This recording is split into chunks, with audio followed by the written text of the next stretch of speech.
Здравствуйте, друзья! Среди множества вопросов, которые мне постоянно пишут, часто встречаются просьбы рассказать про разницу между теми или иными устройствами, так как в своих обзорах я обычно рассказываю только про какое-то одно из них. В этом видео я хочу провести сравнение между двумя популярными гаджетами для умного дома ZigBee выключателями Aqara серии D1 и E1, которые легко найти на AliExpress. Именно про них, кстати, часто и спрашивают. Небольшая историческая справка. Первая линейка выключателей не имела отдельного индекса, просто Aqara, я ее называю первая версия. Затем появилась обновленная модель D1, затем стали выходить и другие E1, T1, H1, H1 Pro, про многие из них я рассказывал на своем канале. Доступнее всего, в том числе и по цене, модели D1 и E1, поэтому я их и выбрал для сравнения. В линейке D1 есть 8 устройств, проводные на 1, 2 и 3 линии, с нулевой линией и без нее, и беспроводные модели на 1 и 2 клавиши. В линейке E1 6 устройств, в ней нет трехклавишных моделей. Для этого видео я выбрал, наверное, самые популярные модели на 2 клавиши без нулевой линии. Ссылки на их самостоятельные обзоры я оставлю в описании. А перед тем, как мы начнем, прошу вас поставить лайк этому видео, чтобы его могли найти больше людей, а также подписаться на мой канал, если вы не сделали этого раньше.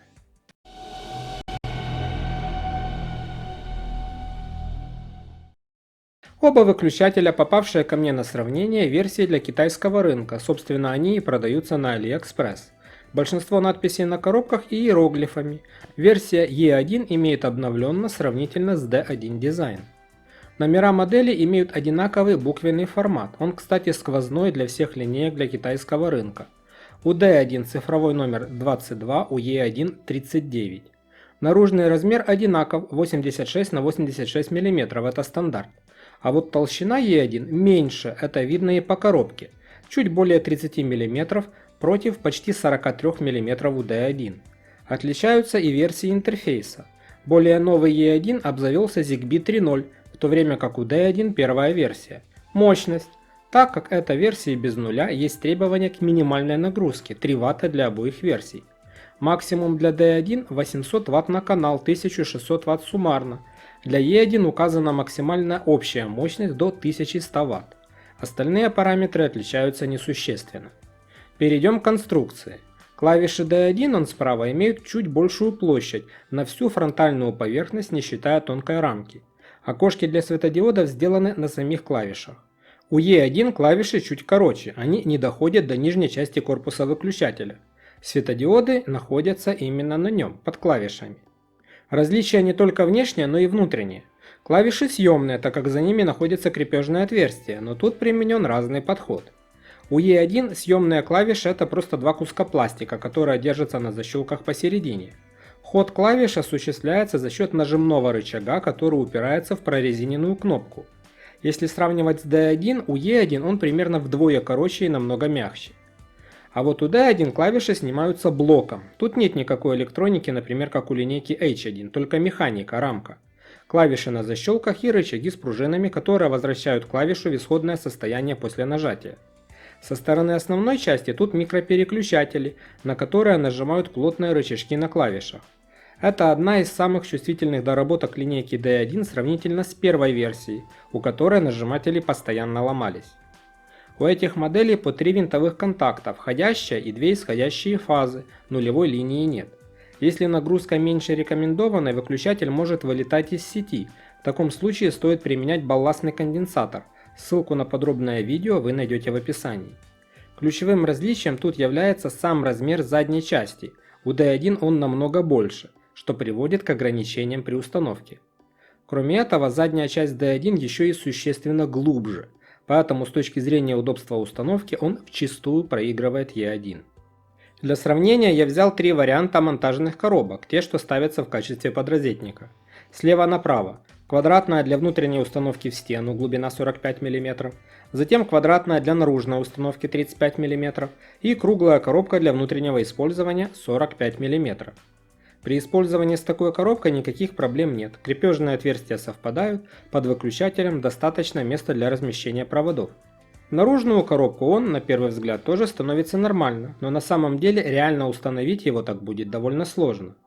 Если посмотреть сбоку в отверстие для ввода проводов, то видно, что от задней части корпуса выключателя до стенки коробки всего пара миллиметров, а там еще нужно как-то разместить провода. Не скажу, что это совсем невозможно, но точно сложно и неудобно. В круглый подрозетник он не помещается в принципе никак. Для установки в такой его придется вырезать и существенно расширять место установки. Кстати, такое видео я тоже когда-то снимал, ссылка в описании. А в описании к нему вы найдете ссылки на квадратные подрозетники. Перейдем к E1. С большим подрозетником тут тоже нет никаких проблем, как с установкой, так и с совмещением крепежных отверстий. В наружную коробку его можно будет установить без особых проблем, так как его задняя часть намного меньше. Если заглянуть в боковое отверстие, то чтобы увидеть заднюю часть выключателя, надо постараться. Места тут предостаточно для размещения проводов. Также не будет проблем с установкой в круглый подрозетник, крепежные отверстия совмещаются и с ним. Но стоит помнить, что при установке нескольких выключателей в ряд, расстояние между монтажными коробками должно быть немного больше обычного. Сравнение функциональности я решил провести при помощи Zigbee to MQTT, которая во многих случаях превосходит даже штатную систему Miomi Aqara Home. Какие возможности есть в них, есть в самостоятельных обзорах устройств. На дату видео актуальная версия 1.28.2. Aqara D1 поддерживается штатно, тип устройства конечное. Версии с нулевой линии не зависят от подключения нагрузки и являются роутерами. Вот все, что доступно для этого выключателя. Action. Сюда приходят события, возникающие при нажатии обеих клавиш. Home Assistant – это сенсор, который используется для триггеров автоматизации. Следующее поле – уровень качества сигнала, затем управление обоими реле. Сюда входят переключатели состояния и режим работы клавиш. По нажатию на клавиши можно либо переключать состояние реле, причем реле можно выбрать любое, либо включить режим беспроводного выключателя Decoupled. Он применяется для управления умными светильниками, когда нажатие на клавишу не переключает реле, питание подается постоянно.